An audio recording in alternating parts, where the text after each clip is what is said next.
What is going on, everyone? Anthony Drew Gary here, and this is the episode between Christmas and New Year's for the year 2022. And we are going to talk about Secure 2.0, which is part of Congress's omnibus package that they pushed through basically at the very end of the year with 4,000 and some odd pages worth of documentation of spending for the upcoming years and policy changes and general legislation that they all lumped together into one massive bill so that it could all be voted on at one time. And I won't get on a soapbox about how I feel about that topic, but I do want to spend some time this week talking about the personal finance ramifications of some of the content inside the bill. And so they're calling it Secure 2.0, and I'm referencing a CNBC article. I can link to the article, but it's right there for the taking as well. And so I want to spend some time talking about the things that are changing as a result of this bill that is expected to go to President Biden's desk any day now. If it hasn't happened already, it should in the near future, based on when you're watching this video. But what they've done is they've added and changed a couple of things related to personal finance. So we're going to talk about them real quick to make sure that you are in the know and you can make decisions based on the latest and greatest information. So we'll scroll past the pretty picture of Capitol Hill, and we'll get into the content of Secure 2.0, which really starts at the bullet points down here. And the first one is requiring automatic 401k enrollment. It says employers would be required to automatically enroll employees in their 401k plan at a rate of at least 3%, but not more than 10%.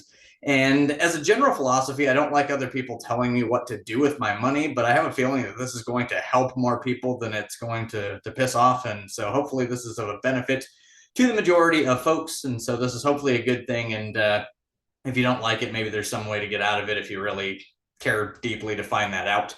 But the next one here is increasing the age when RMDs would need to start. And so RMDs are required minimum distributions. This is basically once you get to a certain age, you are expected to start drawing down on your retirement funds, so that essentially the compounding effect of the tax advantage of these accounts doesn't get too out of control. And so there's a thought here to increase it from either 72 or 73 up to 75.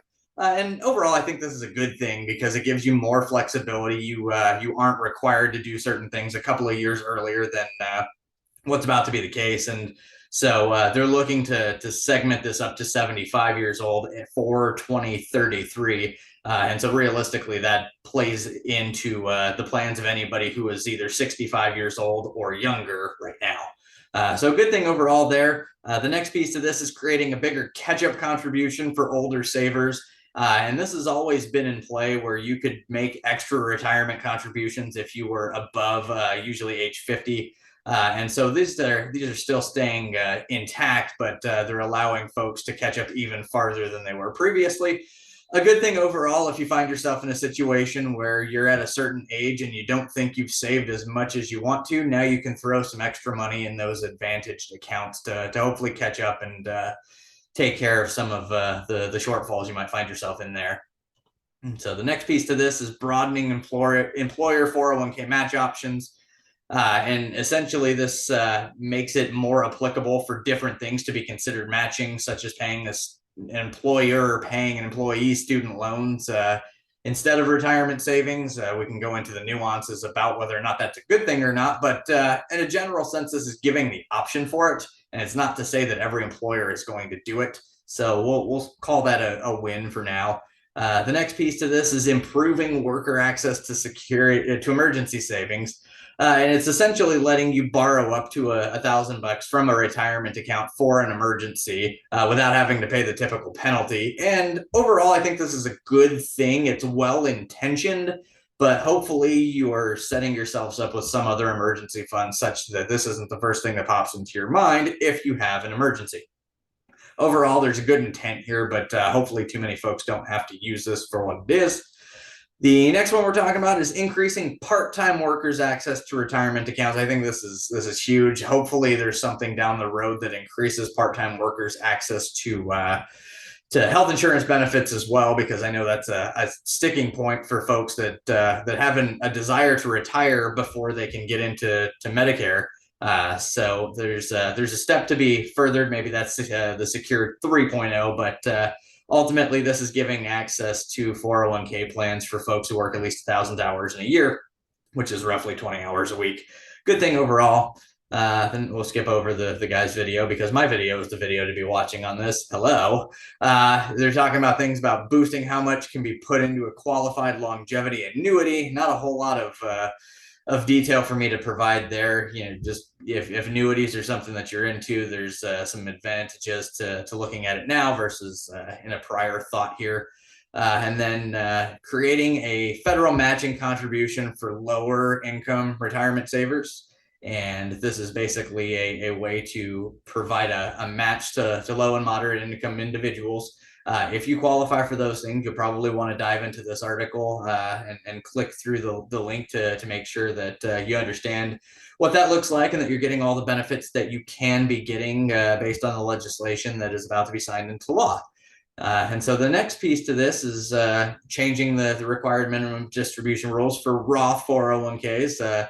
And if you've got a Roth account, they're currently having this set up with no RMDs, but that's going to change, and you're going to have to start taking some distributions from the Roth accounts.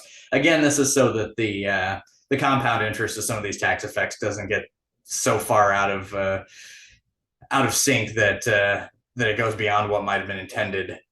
So the next piece to this is probably, I think they buried the lead. I think this is the most important piece of this provision. And it says broadening uses for unused college savings money. A provision would allow for tax and penalty-free rollovers to Roth IRAs from 529 college savings accounts that are at least 15 years old within limits. And so the check to this is really fun because most states have some sort of benefit to get you to use a 529 account. It's usually some form of a state tax credit. And so you could potentially have three options for winning here. Option number one is when you put the money into a 529, you get the state tax credit. Option number two is if you have somebody that's going to college, they can use the growth from these 529 accounts to pay for their college.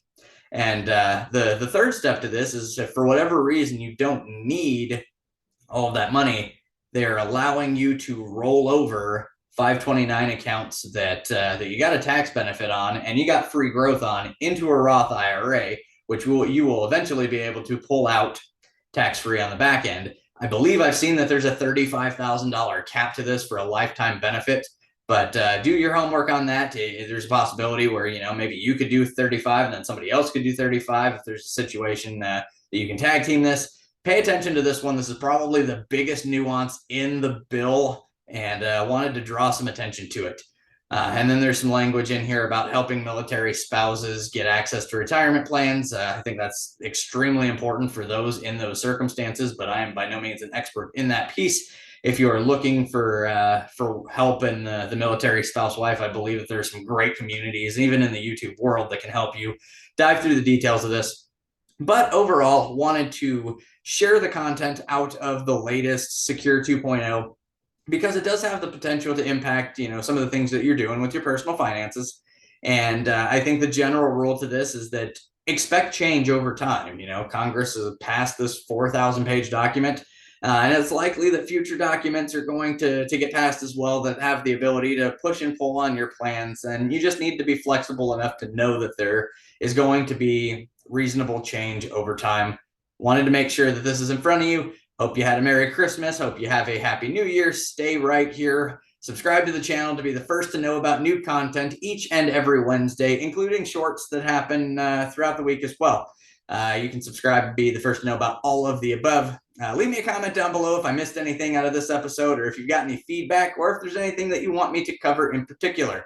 As always, you can get in touch with me in the comments or at indiedwell.com if you are looking to transact real estate in the Indianapolis area or the greater Indiana area.